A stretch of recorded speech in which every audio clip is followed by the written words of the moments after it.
আলহামদুলিল্লাহ রবিল আলমিন ওসলাত ওসালাম আলা সঈদুল মুরসালিন আম্মা বা'দ ফাউযু বিল্লাহি মিনাশ শাইতানির রাজিম বিসমিল্লাহির রহমানির রহিম আসসালাতু ওয়াসসালামু আলাইকা ইয়া রাসূলুল্লাহ ওয়া আলা আলিকা ওয়া আসহাবিকা ইয়া হাবিবাল্লাহ আসসালাতু ওয়াসসালামু আলাইকা ইয়া নবিয়াল্লাহ ওয়া আলা আলিকা ওয়া আসহাবিকা ইয়া নূরাল্লাহ। প্রিয় মাদানী চ্যানেলের দর্শক শ্রোতা, আপনাদের সকলকে জানাই আন্তরিক শুভেচ্ছা ও মোবারকবাদ। এই মুহূর্তে যারা মাদানী চ্যানেল বাংলায় আমাদের অনুষ্ঠান দেখছেন, সকলকে আবারও মোবারকবাদ জানাচ্ছি। আলহামদুলিল্লাহ, মাদানী চ্যানেল বাংলার পর্দায় নতুন অনুষ্ঠান নিয়ে হাজির হয়েছি। অনুষ্ঠানের নাম হচ্ছে আল্লাহর বন্ধু। মাশাআল্লাহ, নামটাই চমৎকার একটা নাম। এই অনুষ্ঠানকে নিয়ে আপনাদের সাথে আমরা চলব প্রতি সপ্তাহে ইনশাআল্লাহ। ধারাবাহিকভাবে কিছু বিষয় আমরা রাখব এই অনুষ্ঠানের নামের সাথে। আমরা সামঞ্জস্য রেখে যে বিষয়গুলো আল্লাহ চাহে তো আমাদের নসিহত হবে, আমাদের আমলের ইজাফা হবে, সংশোধন হবে, আমল বৃদ্ধি পাবে, আমাদের তাকওয়া বৃদ্ধি পাবে। আল্লাহ চাহে তো ইলমে দ্বীন আমরা অর্জন করতে পারবো। অনুষ্ঠানের শুরুতে মাদানী চ্যানেলের দর্শক শ্রোতা, আসুন আমরা দুরূদ শরীফ পাঠ করার যে ফজিলত রয়েছে সেই সম্পর্কিত একটি হাদিসে মোবারকা শ্রবণ করি। আল্লাহ তাআলার প্রিয় হাবিবে লবিব হুজুরে পাক সাল্লাল্লাহু আলাইহি ওয়া আলিহি ওয়াসাল্লাম ইরশাদ করেন, যে ব্যক্তি আমার উপর জুমার দিন ৮০ বার দুরূদ শরীফ পাঠ করে, আল্লাহ তাআলা তার ৮০ বছরের গুনাহকে মাফ করে দেন। সুবহানাল্লাহ, সুবহানাল্লাহ। চমৎকার সুসংবাদ আমাদের জন্য। যদি আমরা এই আমলকে ধারাবাহিকভাবে করতে পারি, প্রতি জুমার দিন আমরা ৮০ বার দুরূদ শরীফ পাঠ করার সৌভাগ্য যদি আমরা অর্জন করতে পারি, আল্লাহ তাআলা আমাকে আপনাদের সকলকে এর উপর আমল করার তৌফিক দান করুক। মাদানী চ্যানেল দর্শক শ্রোতা, আমরা আসুন অনুষ্ঠানের শুরুতে ভালো ভালো নিয়ত করি। আল্লাহ তাআলা রাসূলের সন্তুষ্টির জন্য সওয়াব হাসিলের নিয়তে অনুষ্ঠানটি শুরু থেকে শেষ পর্যন্ত দেখার আমরা ইনশাআল্লাহ চেষ্টা করব। পাশাপাশি এটাও নিয়ত করি যা শুনবো এর উপর আমল করব, অপর মুসলমান ভাইয়ের নিকট পৌঁছে দিব।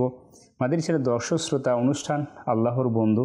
আল্লাহ তাআলার বন্ধু সেই ব্যক্তি যে আল্লাহ তাআলার নৈকট্য অর্জন করেছে, আল্লাহ তাআলাকে রাজি খুশি করেছে। যদি কোরআনুল কারীমের আল্লাহ পাকের কালাম এর দিকে আমরা তাকাই, আল্লাহ পাক স্পষ্ট করেছেন আল্লাহ তাআলার বন্ধুদের ব্যাপারে। সূরা ফাতিহা যদি আমরা দেখি, সূরা ফাতিহা আমরা সকলেই পাঠ করি নামাজের মধ্যে। সূরা ফাতিহার অসংখ্য বরকত রয়েছে, অনেক ফজিলত রয়েছে। সূরা ফাতিহার যে আয়াতে মোবারকা সিরাতাল্লাযীনা আনআমতা আলাইহিম, এই আয়াতের তাফসীরের মধ্যে আল্লাহ তাআলার যদি বন্ধুদের ব্যাপারে বলি, যে আল্লাহ তাআলা বন্ধু হচ্ছে তারাই যারা আম্বিয়া, যারা সিদ্দিকিন, যারা সলিহিন। এই যে শ্রেণীর যেই আল্লাহ পাকের বান্দাগণ রয়েছেন, এই সমস্ত ব্যক্তিরাই হচ্ছে আল্লাহ তাআলার বন্ধু। আল্লাহ পাকের এই নৈকট্যশীল বান্দারা আল্লাহকে রাজি খুশি করেছেন, আল্লাহ পাকের হুকুমকে পালন করে, আল্লাহ পাকের নিষেধকে মান্য করে। আমরা মাদানী চ্যানেলের দর্শক শ্রোতা, এই অনুষ্ঠানের মাধ্যমে আমরা এক একটি বিষয়কে নিব, যে বিষয়গুলো হয়তোবা আমার আপনার আমলি, হয়তোবা কোনো বিষয়ের মাধ্যমে আমার আপনার তাকওয়া চরিত্রের মধ্যে প্রভাব আসবে, আল্লাহ চাহে তো হয়তোবা আমাদের আকীদাও স্পষ্ট হবে। মাদানী চ্যানেলের দর্শক শ্রোতা, আজ আমরা আল্লাহর বন্ধু এই ধারাবাহিক অনুষ্ঠানের যেই বিষয়টি আমরা নির্বাচন করেছি, আমরা নিয়েছি, সেই বিষয়টি হচ্ছে জিহ্বা ধ্বংসের কারণ। আমরা এই বিষয়টির আলোকে আল্লাহর বন্ধু, আল্লাহওয়ালা যারা ছিলেন তাদের জীবনী থেকে আমরা একটু দৃষ্টিপাত করে কিতাবের মাধ্যমে আমরা এই বিষয়কে কেন্দ্র করে কিছু আলোচনা আমরা নিয়ে আসব। হয়তোবা আলোচনার মধ্যে কোরআন ও হাদিসের আলোচনাও থাকবে। আল্লাহ পাকের যারা নৈকট্যশীল বান্দা অর্থাৎ আল্লাহর বন্ধু, তাদের জীবনে এই জিহ্বা ধ্বংসের কারণ, এই বিষয়টিকে কেন্দ্র করে তাদের হয়তোবা কোনো কল, তাদের নসিহত, তাদের এই বিষয়ে খফে খোদা কীরকম ছিল, আমরা চেষ্টা করব আলোচনার মধ্যে সেই বিষয়গুলো নিয়ে আসা। তাহলেই আমরা বুঝতে পারবো আল্লাহর বন্ধু যারা রয়েছেন তারা কিভাবে আল্লাহ তাআলার বন্ধুত্বতা অর্জন করেছেন। আমাদের দর্শক শ্রোতা, শুরুতেই আমি একটি ঘটনা দিয়ে অনুষ্ঠানের সামনের দিকে অগ্রসর হব। হযরত সাইয়েদনা উমাইর বিন সুলাইম রহমাতুল্লাহ তাআলা আলাইহি তিনি বলেন, একবার হযরত সাইয়েদনা ঈসা রুহুল্লাহ আলা নবিয়িনা ওয়া আলাইহিস সালাতু ওয়াসসালাম তার অনুসারীদের নিকট তিনি এই অবস্থায় তাশরিফ আনলেন যে তিনি তার নুরানি শরীরের মধ্যে একটা উলের জুব্বা পরিধান অবস্থায় ছিলেন। সুবহানাল্লাহ। তিনি খালি পায়ে ছিলেন এবং মাথায় কোনো কাপড় ইত্যাদি কিছুই ছিল না। আর এমন অবস্থা ছিল যে উনার চোখ দিয়ে অশ্রু প্রবাহিত হচ্ছিল। ক্ষুধার কারণে তার রং এত পরিবর্তন হয়ে গিয়েছিল এবং তীব্র পিপাসার কারণে ঠোঁটে একেবারেই শুকিয়ে গিয়েছিল। আল্লাহু আকবার। তিনি আলাইহিস সালাতু ওয়াসসালাম তার অনুসারীদেরকে সালাম প্রদান করলেন এবং কিছু উপদেশ দেওয়ার পর তিনি জিহব্বা, আজ যে আমাদের বিষয় জিহব্বা ধ্বংসের কারণ, সেই বিষয়ে তিনি কিছু মাদানী ফুল পেশ করলেন তার কওমকে, তার অনুসারীদেরকে। বললেন, হে লোকেরা, তোমরা অহেতুক কথাবার্তা থেকে বেঁচে থাকো। আল্লাহ আল্লাহ, কখনই আল্লাহ তাআলার জিকির ছাড়া নিজের মুখ দিয়ে অন্য কোনো শব্দ বের করো না, নয়তো তোমাদের অন্তর পাষাণ হয়ে যাবে, সে আল্লাহ তাআলার রহমত থেকে বঞ্চিত হয়ে যাবে। এই ঘটনাটি উইরুল হিকায়াত কিতাবের মধ্যে বর্ণিত রয়েছে। আমাদের যে দর্শক শ্রোতা, যদি আমরা দেখি এই সংক্ষিপ্ত ঘটনার মধ্যে আল্লাহ তাআলার নবী হযরত সাইয়েদনা ঈসা রুহুল্লাহ আলা নবিয়িনা ওয়া আলাইহিস সালাতু ওয়াসসালাম তার অনুসারীদেরকে যে উপদেশ তিনি দিয়েছেন, প্রদান করেছেন, তো এখানে আমাদের জন্য মাদানী ফুল যে অহেতুক কথাবার্তা থেকে বাঁচা, এটা আমাদের জন্য জরুরি। এবং নিজের জিহ্বাকে আল্লাহ তাআলার জিকির ব্যতীত এরকম কোনো শব্দ ব্যবহার না করা যেটা আমার জন্য কোনো কল্যাণের নয়। এবং এটার পাশাপাশি তিনি এটাও বলেছেন যে অহেতুক কথাবার্তার মাধ্যমে অন্তরে কঠোরতা অর্থাৎ পাষাণতা তৈরি হয়ে যায়। আমাদের মধ্যে আমরা অনেকেই রয়েছি যাদের অন্তর পাষাণ। আমরা বলেও দিই অনেক সময় যে তার কথাবার্তার আচরণের কারণে যে আপনি তো পাষাণ মনের লোক। এখন দেখতে হবে যে মানুষ যে আমাকে এইভাবে আখ্যায়িত করলো পাষাণ বলে, তো আমিও কি সেই অহেতুক কথাবার্তার কাতারের মধ্যে মানুষ কিনা? আমিও কি আমার জিহ্বাকে অযথা কেচির মতো চালিয়ে অহেতুক কথাবার্তা বলে জিহ্বাকে আমিও নিজের ধ্বংসের কারণ বানিয়ে নিচ্ছি কিনা? আমাদের যে দর্শক শ্রোতা, আল্লাহর বন্ধু যারাই রয়েছেন, তারা এইভাবে করে তাদের অনুসারীদেরকে, তাদের শিষ্যদেরকে, তাদের মুরিদদেরকে তারা সবসময় নসিহত করেছেন। তেমনই এক বুজুর্গ হযরত সাইয়েদনা মালিক বিন দিনার রহমাতুল্লাহ তাআলা আলাইহি থেকে বর্ণিত যে তিনি বলেন, যখন তুমি তোমার অন্তরে কঠোরতা, শরীরে অলসতা এবং রিজিকে স্বল্পতা অনুভব করবে, তখন বুঝে নাও যে কোথাও অহেতুক অযথা বাক্য বের হয়ে গেছে, যার এই পরিণতি। মিনহাজুল আবেদিনের মধ্যে মালিক বিন দিনার রহমাতুল্লাহ তাআলার এই কলটি এসেছে। এখানে কিন্তু আমার আপনার জন্য এক প্রকারের বলা যেতে পারে প্রেসক্রিপশন উনি দিয়ে দিয়েছেন যে আমার আপনার যেই প্রবলেম, আমার আপনার যে সমস্যা, যে অন্তরের কঠোরতা, শরীরের অলসতা এবং রিজিকের স্বল্পতা, এটার তিনি যে প্রবলেম বলেছেন সেটা হচ্ছে যে অহেতুক কথাবার্তা বলা। হ্যাঁ মাদানী দর্শক শ্রোতা, যদি আপনি এই বিষয়গুলো আমার আপনার মধ্যে রিয়েলাইজ করি, অনুভব করি যে আমার এই সমস্যাগুলোর মধ্যে আমি পতিত রয়েছি, তাহলে আমাকে বুঝতে হবে যে আমি অহেতুক কথাবার্তার মধ্যে হয়তো আমি নিজেকে লিপ্ত করে রেখেছি। মনে রাখবেন মাদানী দর্শক শ্রোতা, জিহ্বা আল্লাহ তাআলার একটা বড় নেয়ামত। আল্লাহু আকবার। এই জিহ্বা এমন একটা অংশ এই শরীরের মধ্যে যেটা যে আমার আপনার আল্লাহ পাকের পক্ষ থেকে যে অসংখ্য নেয়ামত খাদ্যাবলী রয়েছে, এই নেয়ামত যখন আপনি সর্বপ্রথম মুখে ভিতরে প্রবেশ করাই, এই জিহ্বার দ্বারা সর্বপ্রথম সেটার স্বাদকে আপনি অনুভব করতে পারি, যেটা কি মিষ্টি, টক নাকি ঝাল, এটা কোন শ্রেণীর খাবার, এটার স্বাদ, এটা কি তাজা নাকি বাসি, এটা কত বড় নেয়ামত। তো এই জিহ্বা আমি এখন আপনাদের সামনে যে অনুষ্ঠান পরিচালনা করছি, আমি এখন কথা বলছি, আর এই পুরো কথাটা বলার যেই আমার আপনার যে বিষয়টি আল্লাহ তাআলার যে নেয়ামত জিহ্বা, এটার ব্যবহার কন্টিনিউয়াসলি হচ্ছে। তো এটা ছাড়া সম্ভব না কথা বলা।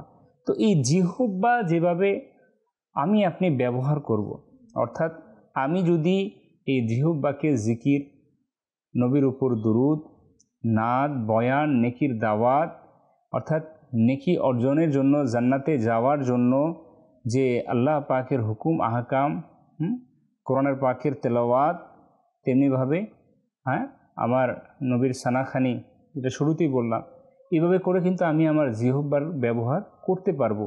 ঠিক আবার একইভাবে এই জিহ্বাকে আমি ভুল ব্যবহার, যেমন মাআযাল্লাহ কারো গীবত করা, চুগলি করা, কুফরি বাক্য বলা, হারাম গান গাওয়া, মুখ দিয়ে জবান অনবরত জিহ্বাকে চালানো, এভাবে করে গালি দেওয়া, অসংখ্য এভাবে গুনাহের মাধ্যমেও আমি আমার জিহ্বাকে আমি সেটাকে কাজে লাগাতে পারি।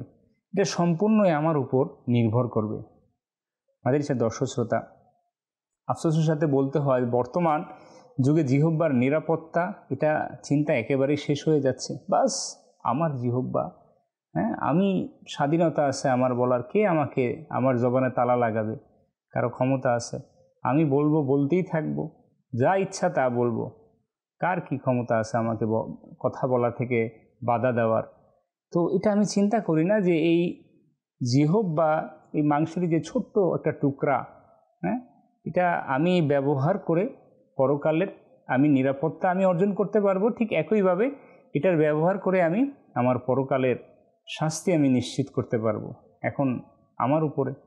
মানে যে দর্শক শ্রোতা, একটি বিষয় আপনি যদি খেয়াল করি, দেখবেন আমরা কথা বলার সময় অনেক সময় কথা বলতে গিয়ে এমন কথা বলে ফেলি, বলার পরে আপনি চিন্তা করি যে এই কথা বলাটা আমার জন্য ঠিক হয়নি, অথবা আমি চিন্তা করি এই কথাটা বলে তো ফেললাম, এখন তো আমার ভাই সে কষ্ট পেয়ে গেল। তো কথা বলার মাধ্যমে আপনি সেটাকে আর ফেরত আনতে পারি না। যেটা বের হয়ে গিয়েছে জিহ্বা দ্বারা আমি ব্যবহার করে যেটাকে বলে ফেলেছি, সেটা কখনো আর রিটার্ন করা যায় না। আপনি যারা স্মার্টফোন ইউজ করি, মোবাইলে আপনি যখন কাউকে টেক্সট করি, তো টেক্সট করার সময় যদি মেসেজ করে ফেলি, তো যদি পক্ষান্তরের সাথে সাথে মনে হয় যে এর মধ্যে কিছুটা সংশোধনের প্রয়োজন রয়েছে, সাথে সাথে কিন্তু আমি মেসেজটিকে এডিট করে অথবা ডিলিট করে আমি পুনরায় মেসেজটি প্রেরণ করতে পারি। কিন্তু একটু চিন্তা করি, এই জিহ্বা এর মাধ্যমে আমি যেটাই বলবো সেটাই বের হয়ে যাবে, আর আমার আপনার উভয় কাদের যে ফেরেশতা, যতক্ষণ আমি বলবো ততক্ষণ তারা লিখতেই থাকবে। তো এই জন্য চিন্তা করি যে আমি যে বলছি অনবরত, আমি আমার পুরো দিনটাকে জিহ্বাকে যে কাজে লাগিয়ে যাচ্ছি, এটা আমি কোন কাজে লাগাচ্ছি, কোন কাজে ব্যবহার করছি, একটু চিন্তার বিষয় কিন্তু আমার আপনার জন্য, আমাদের নিশ্চয় দর্শক শ্রোতা। এই জন্য আমির আহলে সুন্নাত খুব সুন্দর বলেছেন যে প্রথমে মাপো তারপর বলো, প্রথমে মাপো তারপর বলো। আমি কি বলবো এটা আমি আগে একটু চিন্তা করি না, আমি এখন কি করে আমার জিহ্বাকে আমি কাটাবো। আমি চাইলে নাত পড়তে পারি, আমি চাইলে এখন গানও গাইতে পারি, মাশাআল্লাহ আমার উপর। আমি তখনই নাত গাইব, তখনই গুনগুন করে নবীর শানে নাত গাইব, কোরআনের পাকের তেলাওয়াত করব, যখন আমি আমার পরকালের কথা আমি ফিকিরে নিয়ে আসতে পারবো, চিন্তা করতে পারবো। আমাদের সে দর্শক শ্রোতা, আমরা অনুষ্ঠান আল্লাহর বন্ধু আর বিষয় আমরা তো শুনে নিয়েছি, জিহ্বা ধ্বংসের কারণ।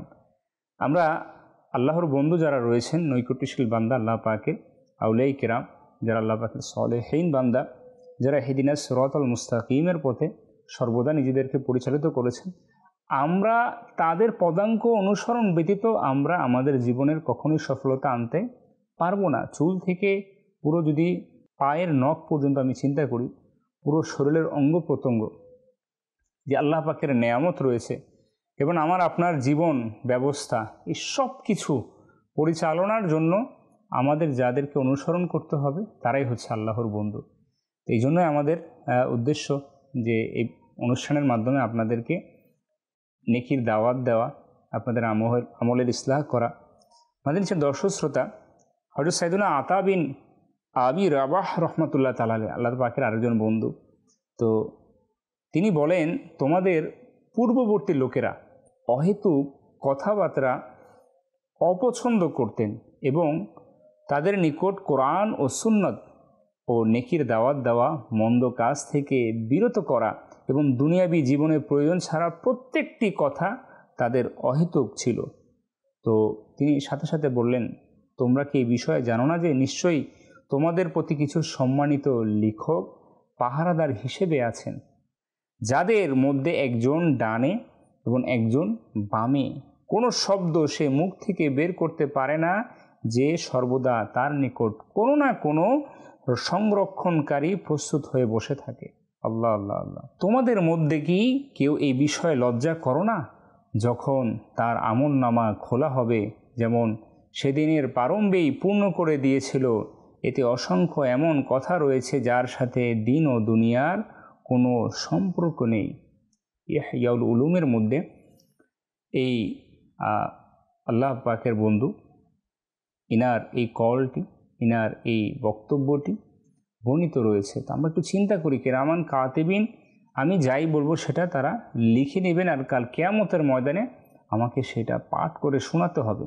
এখন আমি চিন্তা করি, আমার বয়স 30 বছর, আমার বয়স 40 বছর, এই যে বয়স আমি অতিবাহিত করলাম 60-70, যার যেটাই হোক না কেন, আমি আমার এই জবানটাকে, এই জিহ্বাটাকে কোন কোন সময় অযথা আমি ব্যবহার করেছি।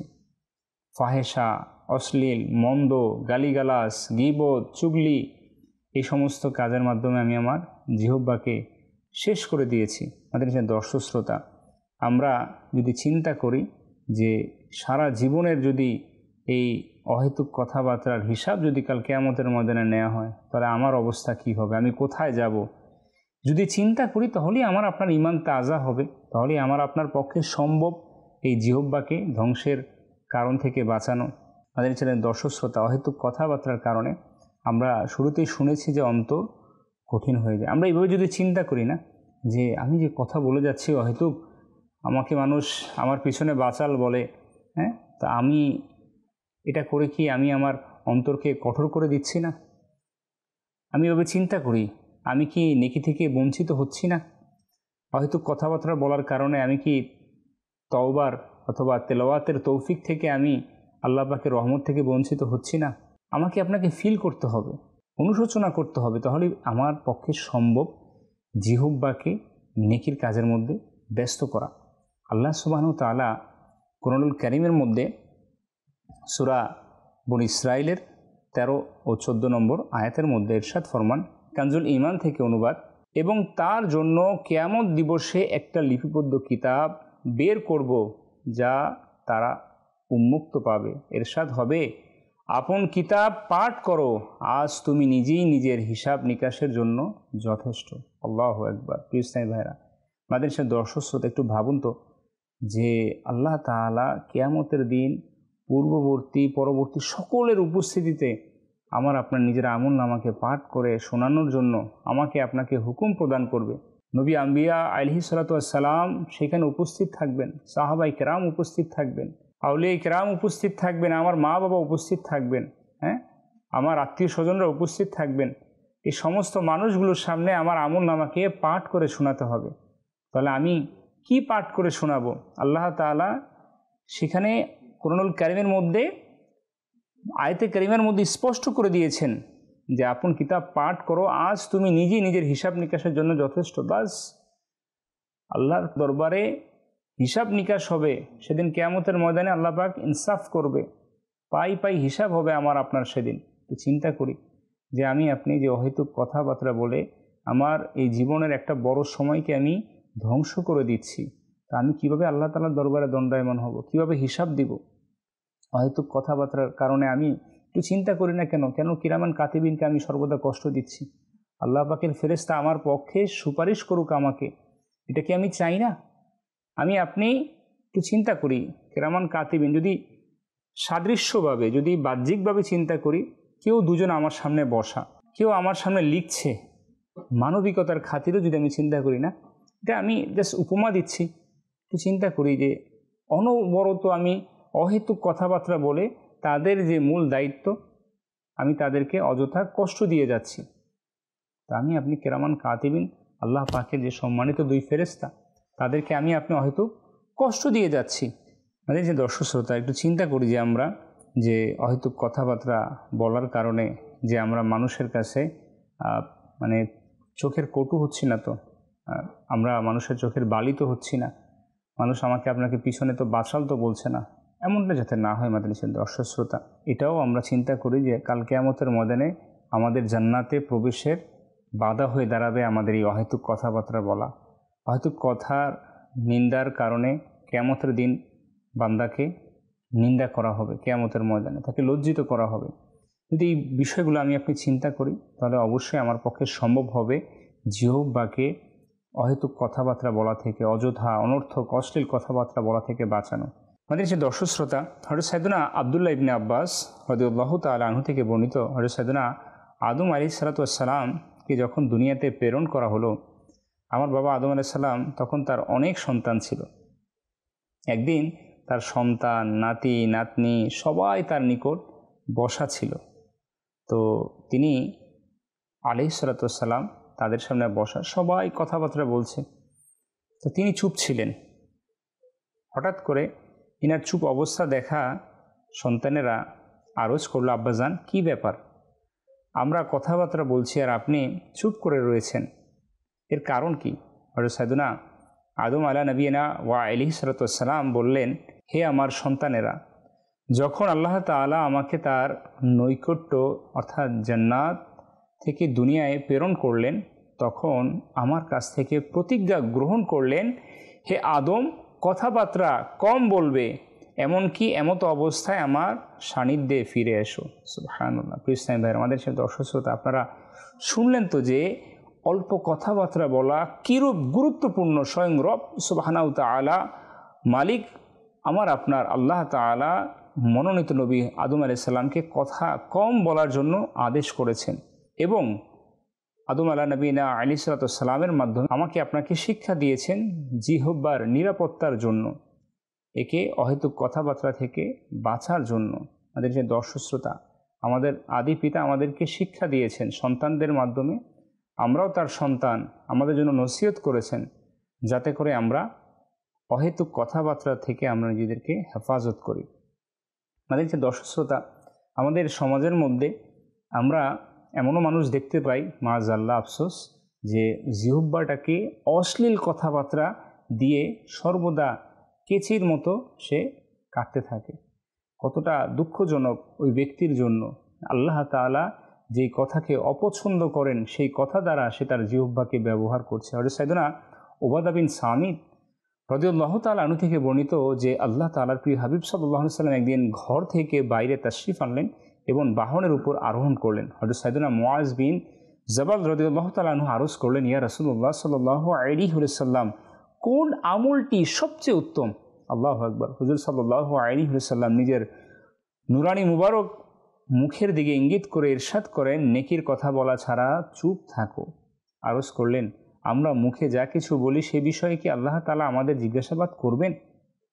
তখন হুজুর সাল্লাল্লাহু আলাইহি ওয়াসাল্লাম তার রানের উপর হাত মেরে ইরশাদ করলেন, হে মুআজ, মুখের বলা কথাই মানুষকে অদমুখে জাহান্নামে পতিত করবে, তবে যেই ব্যক্তি আল্লাহ তাআলা এবং আখিরাতের দিনের প্রতি ঈমান রাখবে তার উচিত ভালো কথা বলা বা মন্দ কথা বলা থেকে চুপ থাকা। অতঃপর ইরশাদ করেন, ভালো কথা বলো, উপকৃত হবে, মন্দ কথা বলা থেকে চুপ থাকো, নিরাপদ থাকবে।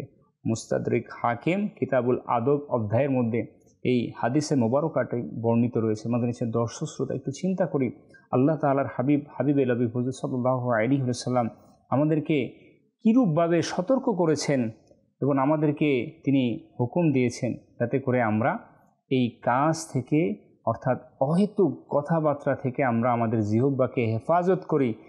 আল্লাহর নবী সাল্লাল্লাহু আলাইহি ওয়াসাল্লাম যখন এইভাবে হাদিস শরীফের মাধ্যমে সাহাবায়ে কেরামকে তিনি হুকুম দিয়েছেন, সাহাবায়ে কেরাম এটার উপর লাব্বাইক বলেছেন। সিদ্দিক আকবর রাদিয়াল্লাহু তাআলা আনহু জিহ্বাকে হেফাজতের জন্য নিজের জবানের মধ্যে পাথর রেখে দিয়েছেন। আল্লাহু আকবার। কেমন চিন্তা ভাবনা, হ্যাঁ, কেমন তাদের মাথার মধ্যে এটাকে তারা গেঁথে নিয়েছিলেন অন্তরের মধ্যে যে এই জিহ্বাকে বলতে হলে আমার নবীর দরবারে সর্বদা নেকির কথা বলবো, অহেতুক কথা বলা থেকে বাঁচিয়ে রাখবো। আমাদের এখানে দর্শক শ্রোতা, অনুষ্ঠান আল্লাহর বন্ধু বিষয় ছিল আমাদের জিহ্বা ধ্বংসের কারণ। আমরা চেষ্টা করেছি আউলিয়া কেরাম আল্লাহ পাকের যারা বন্ধু, সাহাবায়ে কেরাম আল্লাহ পাকের বন্ধু, নবী আম্বিয়া আলাইহিস সালাম আল্লাহ পাকের বন্ধু, ইনারা এই বিষয়টি জিহ্বা একে অহেতুক কথাবার্তা থেকে বাঁচিয়ে তারা সর্বদা নেকির কথাবার্তা, কোরআন ও হাদিসের কথাবার্তা, মানুষের কল্যাণের জন্য যে কথা বললে আল্লাহ রাজি হবে সেই কথাবার্তার দ্বারা তাদের জিহ্বাকে তারা সবসময় কাজে লাগিয়েছেন। তো আমরা তাদের উত্তরসূরি হিসেবে আমাদেরকেও উচিত আমাদের জিহ্বাকে নেকির কাজে এমন কথা বলে জীবনকে শেষ করা যেই কথা দিয়ে আল্লাহ রাসূলকে রাজি খুশি করে কবরকে প্রশস্ত করে জান্নাতের রাস্তা তৈরি করে জান্নাতের দিকে চলে যাওয়া। আল্লাহ পাক আমরা যা কিছু শুনলাম এর উপর আমাদেরকে আমল করার তৌফিক দান করুক। ভালো থাকবেন, সুস্থ থাকবেন, মাদানী চ্যানেল দেখতে থাকবেন। আগামী অনুষ্ঠান দেখার দাওয়াত দিই এখানেই শেষ করছি। সাল্লু আলাল হাবিব সাল্লাল্লাহু তাআলা আলা মুহাম্মদ সাল্লাল্লাহু তাআলা আলাইহি ওয়া আলিহি ওয়াসাল্লাম।